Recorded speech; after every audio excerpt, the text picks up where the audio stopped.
Okay, happy week 9, everybody. I'm gonna move that. I feel like my computer fan is gonna make noise. But, so jumping into this discussion post, how would we balance honoring older adults' capabilities while supporting them through possible age-related challenges? So then my notes are all just right here. So what I've learned from like the reading this week and just summarizing everything here, the strengths-based like perspective is the best approach in my opinion to use when it comes to working with older adults, because you're focusing on what they can do rather than what they can't do. 'Cause, if you focus on what they couldn't do, that's gonna just like enhance the feeling of like their self-worth is low, or like just how they view aging as a whole. It can kind of just bring more negative thoughts and feelings to what they're already going through. So focusing on what they can do is really important when working with older communities. And then also like involving them in every aspect of the decision making process, and then like allowing them to make the choices or express their preferences. That can also like help like the sense of like dignity and control, and allowing them to like still have feelings of control over their life. Because what I've seen, like in my own opinion, and my mom also does work in the nursing home, so I've been there every now and then, people tend to baby older adults, if that makes sense. Like, and you guys know what I mean when I say baby, like treating them like children or just not as like older adults. Which they're all like, everybody's like, most of the people I've seen, they've all still been like sound of mind. So there's no reason to treat them like children or treat them like babies, because they are adults at the end of the day. And then also just like encouraging participation with like meaningful activities.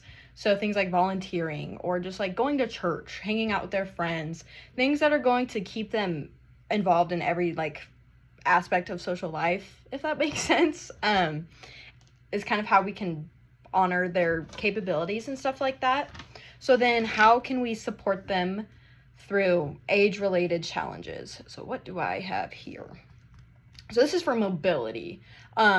So like I said, strengths-based perspective. So that's what I also have here. Like using the strengths-based approach is works really well when it comes to mobility and stuff. So what we can do is you can connect them with resources like transportation or home delivered meals or in-home aids.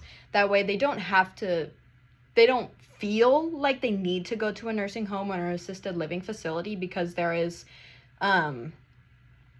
what are the words? Resources. There's these outside resources that are available to them.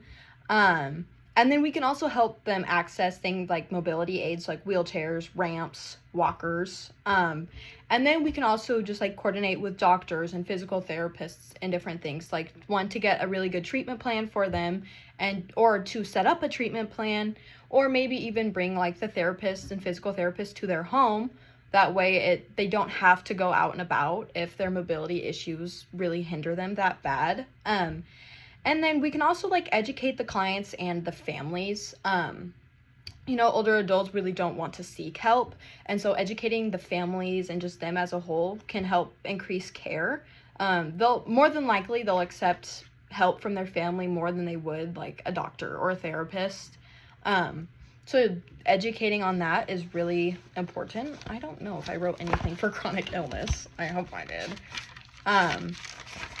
No. But I feel like chronic illness would also be the same. You just need to connect, like, help them apply for Medicaid, or I think it's Medicare. I can't remember the difference right now. But yeah, helping them apply for things like that can also help with the financial aspect of it, because they'll have insurance. So they don't have to really worry about like bills, like hospital bills, things like that. So yeah, I think that's about it. Thank you for watching my video, and I'm excited to watch you guys's.